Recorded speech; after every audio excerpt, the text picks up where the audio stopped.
Alright guys, welcome to episode number 8 of Tardis Talk, and we should be recapping what happened in the latest episode, the Zygon Inversion, which seen Dr. Puntastic get both humans and Zygons back into the Black Archive to settle their differences with the help of the Osgood box, or the Osgood boxes. So Elle, what did you make of this week's episode?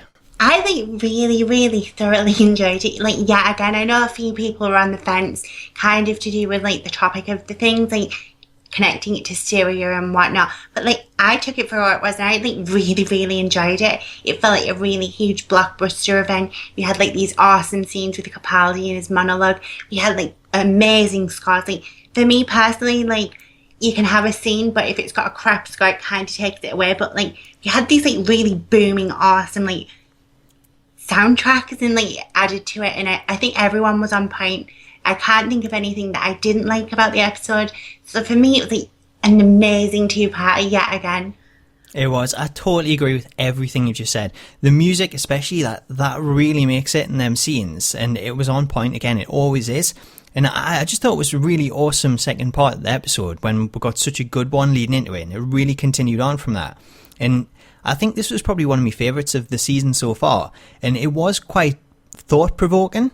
And especially with that speech that you mentioned from the Doctor at the end, it just felt like such a really big moment, and it showed how awesome Peter Capaldi can be as the Doctor. And we got quite a few things actually right in this, because we predicted Kate would be the human Kate, she wouldn't be a Zygon. I thought that was one of the more obvious ones.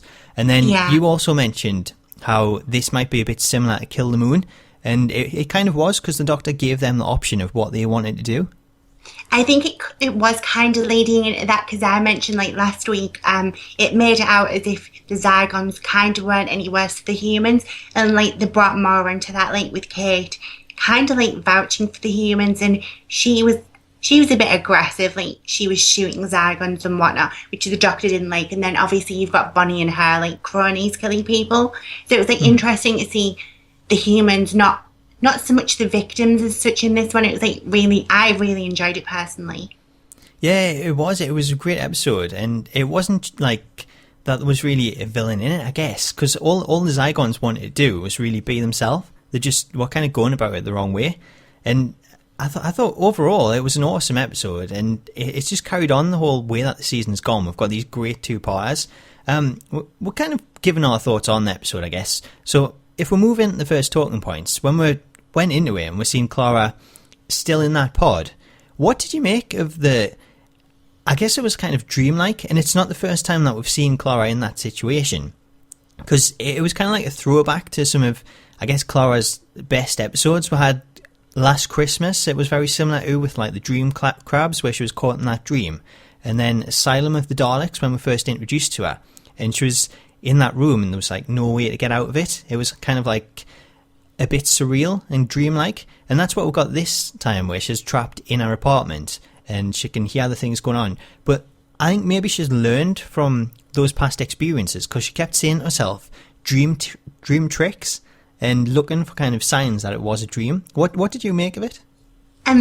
When it all kind of kicked in and we found out she was dreaming or whatever, it kind of surprised me, because I didn't think we were going to get to see much of the real Clara. I thought it was going to be more Bonnie. But I think it just goes to show how much Clara's changed over the years being with the Doctor, and how she adjusts to situations. Because maybe if this had been in the past, maybe she would have struggled, maybe Bonnie would have taken over, and maybe Clara would have died. But because she's got this knowledge and experience behind her now, she kind of took it in full swing, and kind of in a huge way she overpowered Bonnie.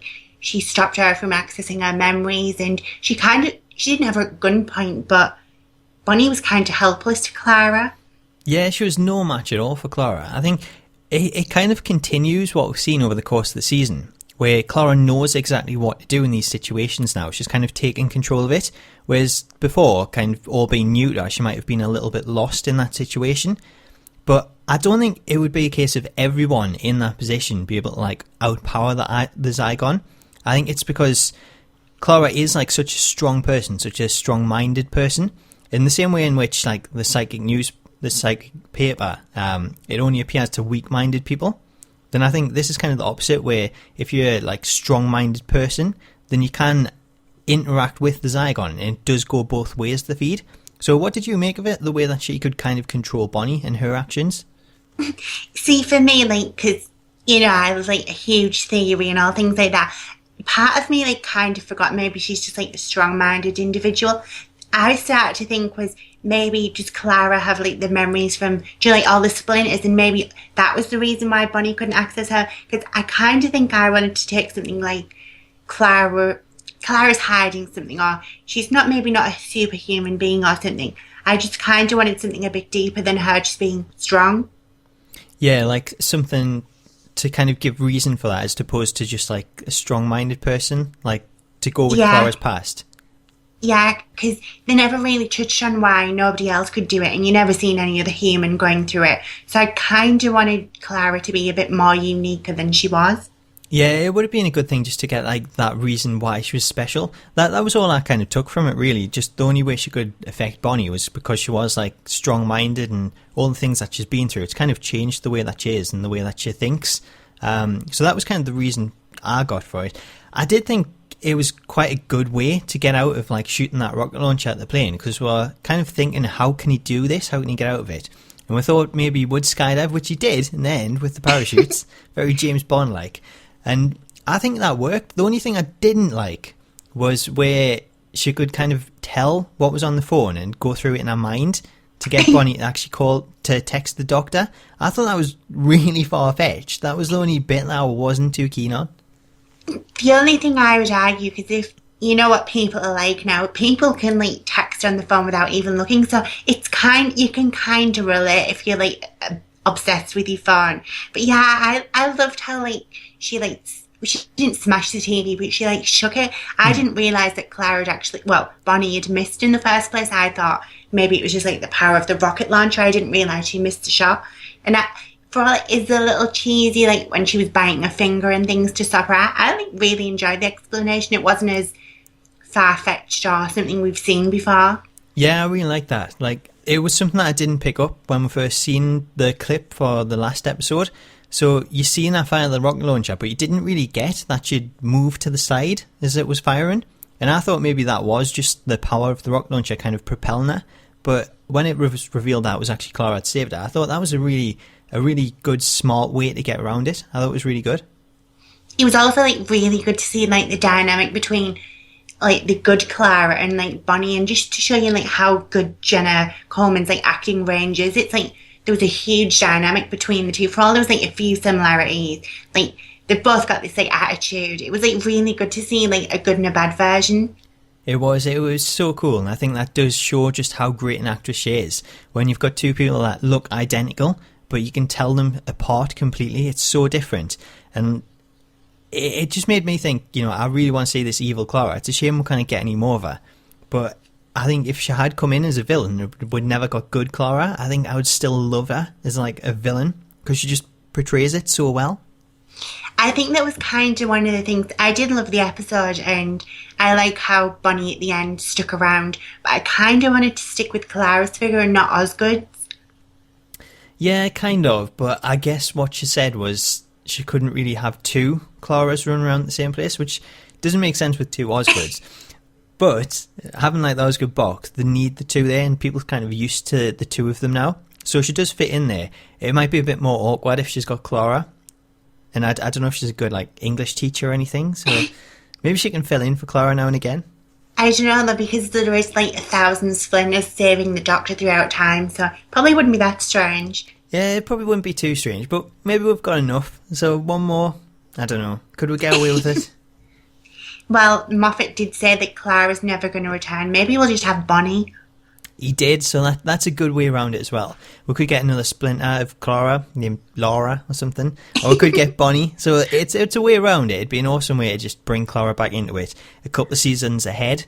And I think depending on how she goes out, we could see a different version of her as opposed to actual Clara in the future. Fingers crossed. Absolutely. So that takes one to the next talking point. How did the Doctor know that the Zygons would use truth or consequences? Because this was inside the Osgood box. Did you pick up anything on this as to how he would know?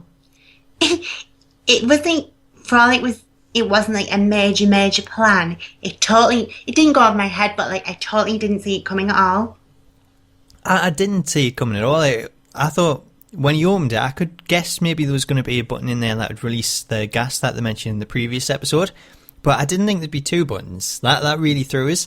And the fact that they were named Truth or Consequences, maybe it's just a big coincidence, but I didn't quite get how he knew that. So that was kind of the only thing that, it didn't niggle me, and I didn't have a problem, but it was like, it's a bit too far-fetched to know that the Doctor would know that the Zygons would have like a clan that goes around saying truth or consequence. That was my only little niggle. Yeah, the only thing I could pick up, what I kind of theorised, was he did say in the episode that this was like the 15th time that they'd done it, and I think this meant the conversation between Bonnie and Kate. So it was like the 15th attempt of their resolution to try and get this resolved. But other people say maybe this has happened in the past, and what he meant by 15 times was this has happened over and over again. Although I only think like a year's passed, so it's quite a short time frame. And maybe there was like talk of truth or consequences in the past, and this rebel faction keeps popping up every now and again and using this truth or consequences line. So that could explain it. But to me, I think it was more a case of the Doctor saying that they'd done this 15 times was just in relation to Bonnie and Kate maybe pressing one of the buttons each time and realising there's nothing in the boxes. So he's just constantly kept resetting the memories until eventually Bonnie's decided to make the right decision and sort of back out of this. I loved it as well, like the whole truth and consequences, where it wasn't just specifically for the Zygons, that the humans were as much on trial as like the Zygons were, and in kind of in the brunt of it, there was only Kate who kind of lost the ability to stick with her decision and know what she'd done, whereas Bonnie had to live and face like what decision she would have made, although she changed. Yeah, so it's quite Doctor-like, and he did mention that. Like, he's in the same situation as Bonnie, where he could have actually done that and pressed the button and wipe out them all, but we knew that there was nothing in there, and Bonnie was smart enough to work that out in the end. In her 15th go. But what did you make of the Doctor only wiping Kate's mind? Do you think there was a reason behind that? I don't, maybe he fears Kate because Kate is like, she's not aggressive, but she knows what she thinks right, and she kind of did work like a Zygon, you could say, like in like her war plans or whatever. It kind of reminds me like of the Harriet Jones situation where the Doctor like kind of demotes her because of like the way she defends the Earth. He doesn't like agree with her methods. Yeah, she does give off that kind of feel of a Harriet Jones, and she does say in the episode when she shoots the two Zygons that she knows the Doctor doesn't approve of it. Do you think it could be something, I don't know, maybe along the lines of he's wiped her memory because if this happens again in the future, then she's got to make that decision again, and it maybe lets the Doctor see that she's still the right person to do that job?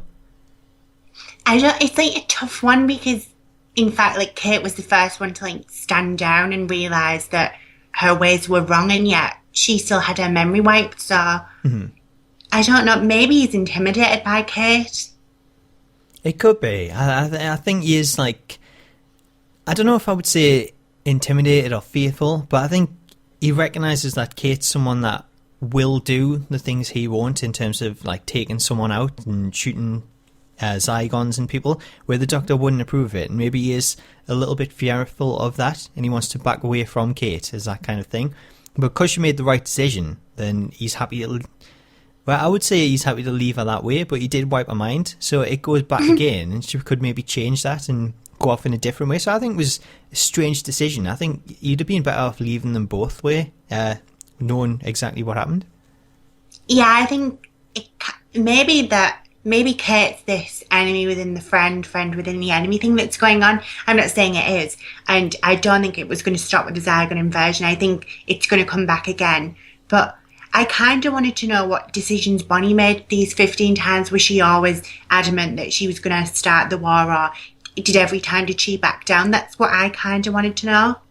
Yeah, well, that is the thing, we don't know. I thought they were going to show what happened the first 15 times when they sort of showed them getting the memories wiped, but they didn't go down that route, and it made me think, did Bonnie make that wrong decision, or did Kate make the wrong decision?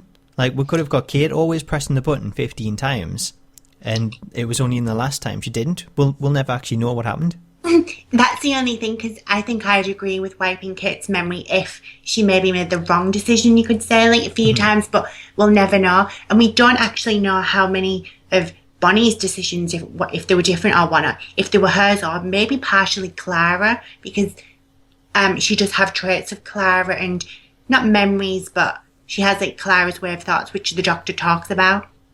Yeah, and he said once you let Clara Oswald in your head, then she does not leave.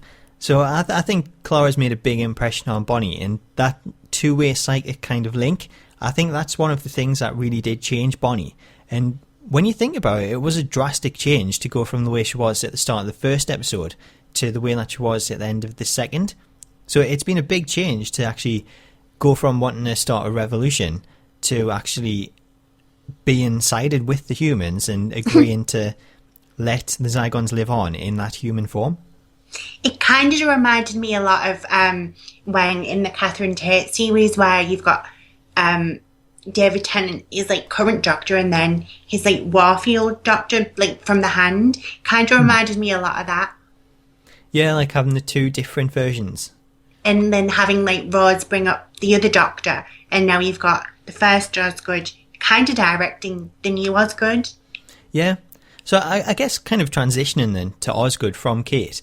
What did you think of Osgood in this episode? Did you think this was human Osgood or Zygon Osgood? Does it really matter? Because the Doctor seemed to think it did. He constantly kept asking. He wouldn't leave up. See, I thought maybe with the Doctor asking like towards the start of this episode, I thought maybe was it a chance of, because if the button gets pressed, maybe the gas will go off, or the Zygons will be like displayed or whatever, like the transformation will come off. But then he asks like at the very end, so maybe there's something else that's going to happen, or I don't think it's the last we've heard of it. I think it's going to come back maybe next series or towards the end of this series. Yeah, I think we'll probably get a reveal. She did actually say in the episode that there will be a time when she'll reveal that, but I kind of picked up that maybe she revealed it in this episode, because when Bonnie becomes Osgood number 3, then the original Osgood says that they've become a credit to both of the species. So if both of the species are what they're referring to, then we know Bonnie's a Zygon. Does that make the other Osgood human? See, what I got from that scene was I thought it was Bonnie he was talking to first before the other Osgood. Turns out, like, if you watch it back, like some of the dialogue between them, it kind of sounds like he's talking to Bonnie, and then the other Osgood comes in, and maybe she's the human one. I think it could be. I think that line, it kind of throws that out there again. It's always going to be ambiguous, and we're going to be left to kind of mull over it. But I would say I hope we get an answer for it, but I don't think we really need an answer for it. They seem to be like happy and quite content the way they are. It's kind of like, it's not as huge, but it's kind of like the thing with what's the name of the Doctor, and I actually don't think we got Osgood's real name, Petronella, I think it was. Yeah. I think that was like another tease as well, because the Doctor was saying his name was Basil, and then they kind of like mocked each other at the end as if they've got more secrets and stories to share. So hopefully, maybe down the line we will finally get an answer, and maybe Osgood will join the Doctor one day, because we do know that she's his massive fan and she just want to go and have an adventure with him. Well, she is. She's like a huge Whovian, isn't she? Like, she would make an awesome companion. I would love watching her in there. Do you think we'll ever get her as a companion? Because this episode, it kind of said to me that she is content now being on Earth and looking after them boxes. It's like she's, Osgood, the defender of Earth. I think for me, I wouldn't mind her being a companion, but I don't think she's someone I'd want to stick around for like an entire series. She's kind of got that feel of like Vastra and Jenny and their lot. Like, I wouldn't say she's superior to a companion, but she's kind of got a role, like she does protect the boxes and she kind of works for units, so I don't think the dynamic could work as good as a normal girl, like going through the stages of changing and whatnot. Yeah, I kind of agree with that. I think I would love to see her in the series now and again, like especially if units involved, the way they have been doing it. But I don't know if over the course of a season, then there's enough about that character to kind of reveal. Whereas with Clara, we've got like a whole history. We never knew anything about her going into it. But Osgood, We already know kind of her backstory and how she's a big fan of the Doctor. So I don't think it'll work as well as a full-time companion. But I think it'd be awesome to just bring her along for a trip. Bring both of them along for a trip. It'd be really cool to see. You never know. By then, there might be like 100 Zygons as Osgood. Well, she can have an Osgood army, can't she? I'm sure the Doctor won't approve, though.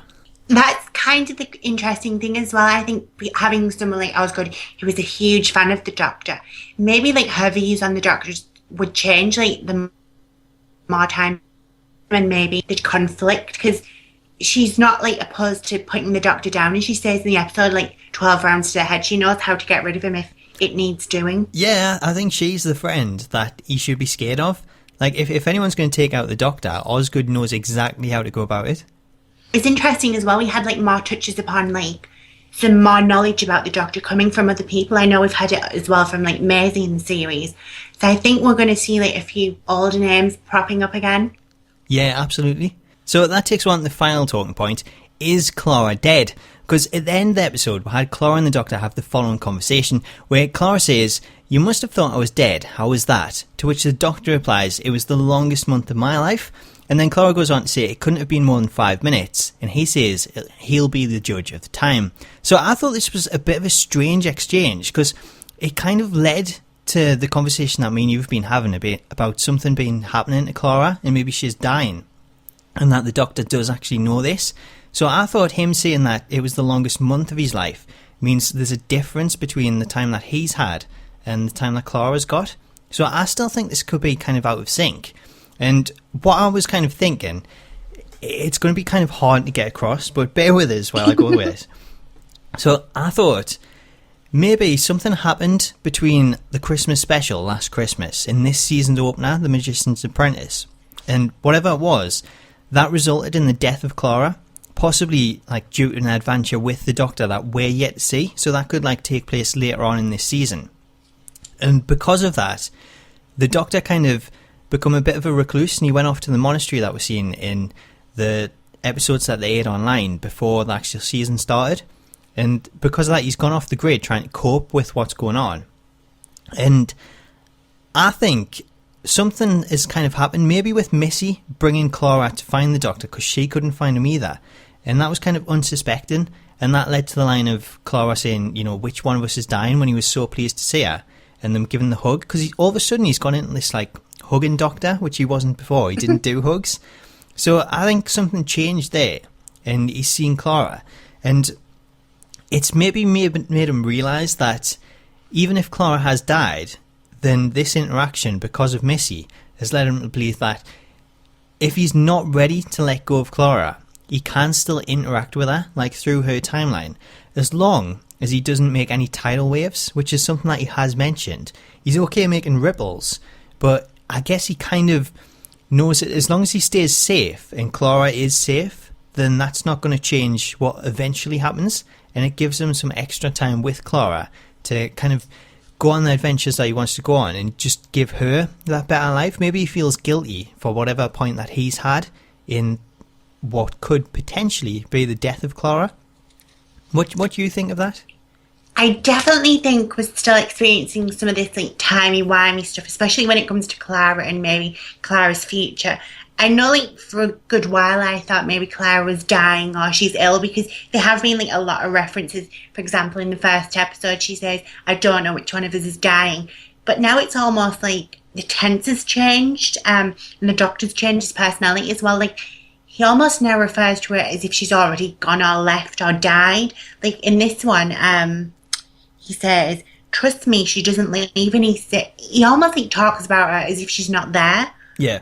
So I'm kind of wondering, maybe somewhere from maybe under the lake, maybe Clara's died or something, and now we're experiencing the Doctor trying to have like adventures with Clara, although he knows she's dead. I definitely think that's something we're going to experience. I kind of think the way I'm going to look into it, because I did think she was dying of something normal like an illness, I kind of think maybe the Doctor's going to find her one day, just like maybe he goes to pick her up and to go on an adventure, and she's dead, and it's something like very normal and horrible and shocking. But then the Doctor's kind of going through this grief stage, and maybe that's why he's a bit hot and cold with her, and going on in these adventures to kind of keep her alive, although he knows at the end of it she's going to have to die at some point and he will need to let go. Yeah, I think that's like a really like good way to put it. I think something like that must happen. That's quite tragic, and he has to go back, and it's kind of him getting to the point where he's ready to let go because he knows that something's going to happen. And that was what made me think, you know, maybe that's what he's run from, and maybe his last confession could have something to do with Clara and maybe what's happened. One thing I did think was, if this is the case and he's having these adventures with Clara, knowing that something is eventually going to happen, then maybe in the episode The Woman Who Lived, then if he was so like distraught at what happened and losing Clara, then that could have also led into the reason why he wanted to save Ashilda and make that change. I think that could actually be the thing that leads to Clara dying, because we've got that strange situation where the doctor recognised Ashilda and he didn't actually know what it was from, but we could clearly tell that he did see her from somewhere. So maybe at a point in the future for Clara, Ashilda's either the one that kills Clara or she's got a hand in it. And because these kind of memories, I guess the best way to describe it is the doctor with Davros. Like, he'd already been through that situation, but he couldn't remember what happened. He had to go back and experience it at the time. So maybe that's why he can't quite get where Ashilda is, like where he knows her from. So if she has like had something in the doctor's past, but it's in Clara's future that has led to Clara's death, then that's why he can't picture what Ashilda is, where he knows her from. It definitely is like really timey-wimey, and like it kind of is like a major mind fuckery. Not just why, but like I'll be really, really surprised if by the end of the series, I know we've spoke about revisiting past episodes and things, but I kind of think if there isn't something like that, it's kind of been a little bit of bad writing. Like, a lot of things don't make sense, and a few things seem out of place. Like, we don't even know why the doctor's looking for the Eye of Hades. Yeah, well, sort of the Hades thing as well, like you mentioned. Like, we've looked in that before, and we know that like Hades is like the underworld and things. So we don't know why he actually wanted that in the first place. And opening up a portal, it's kind of strange that if Clara was dead, maybe he could be looking for a way to bring her back or something like that. We don't really know. And Clara wasn't in that episode until the very end when she come into the Tardis. So it could be that that is out of sync, and that's after Clara's died. But he's gone back in time to where Clara is actually alive. So it could fit in. It's like trying to piece the puzzles of this jigsaw together, but they're all out of place at the moment. We don't know where they fit in.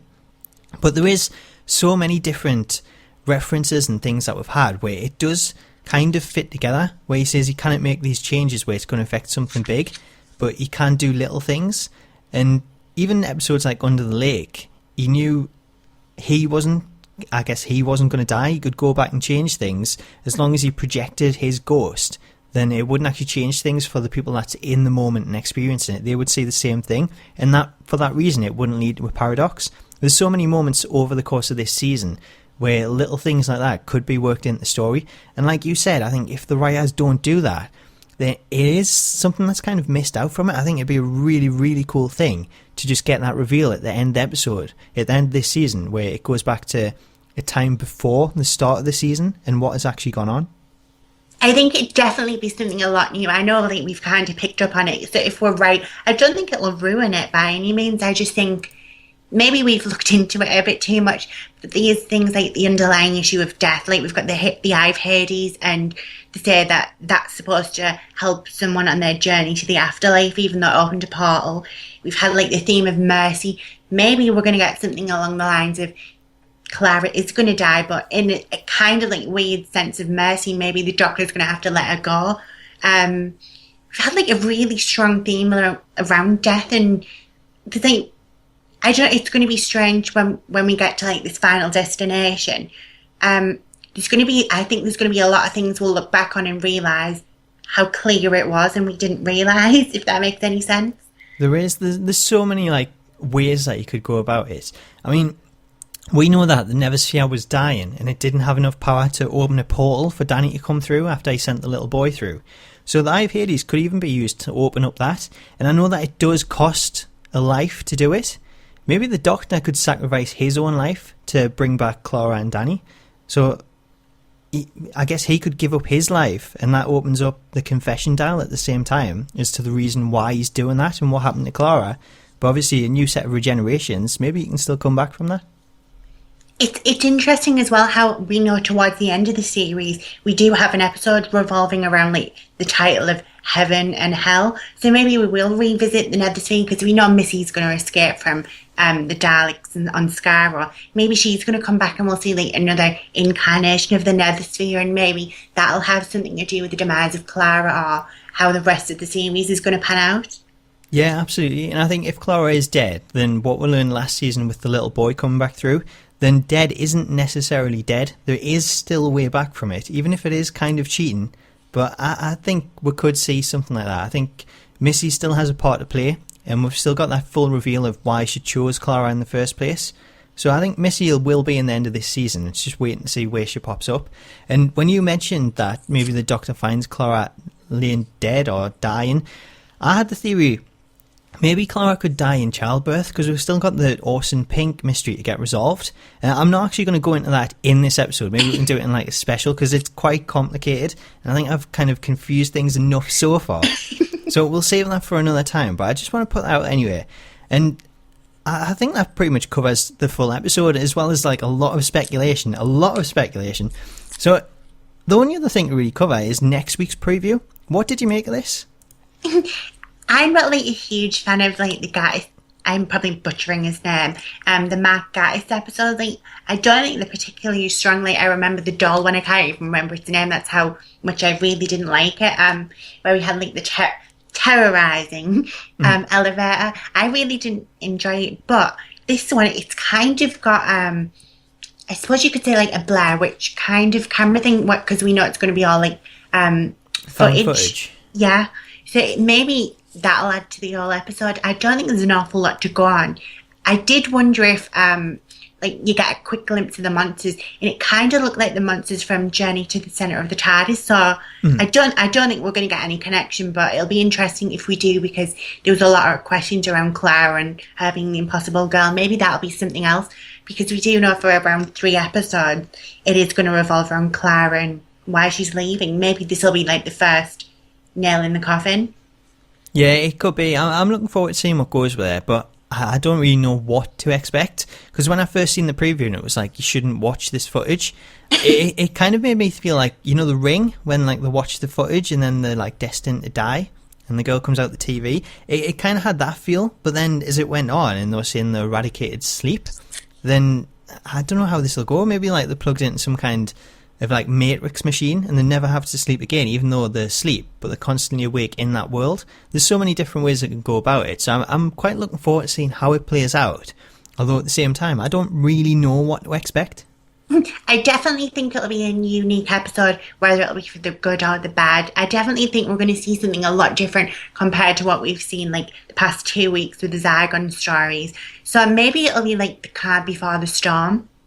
Yeah, I think it'll be completely different, this one. It should be awesome. Like, the way the season's gone, it's just gone from strength to strength. So I'm really looking forward to this, even if I wasn't sure what to take from the previews, just based on like how good the season's been. So hopefully it keeps that up. I guess that brings us to the end of this episode, but let us know your thoughts on the episode itself and all of this week's talking points, including your thoughts on Osgood and if she was human or Zygon, if the Doctor already knew about Truth or Consequences, and of course the big question, is Clara already dead? So let us know your thoughts in the comments, or you can get in touch with us via Twitter at Tardis_talk. So make sure to let us know what you think, so we look forward to hearing your thoughts. But until next time, see you later.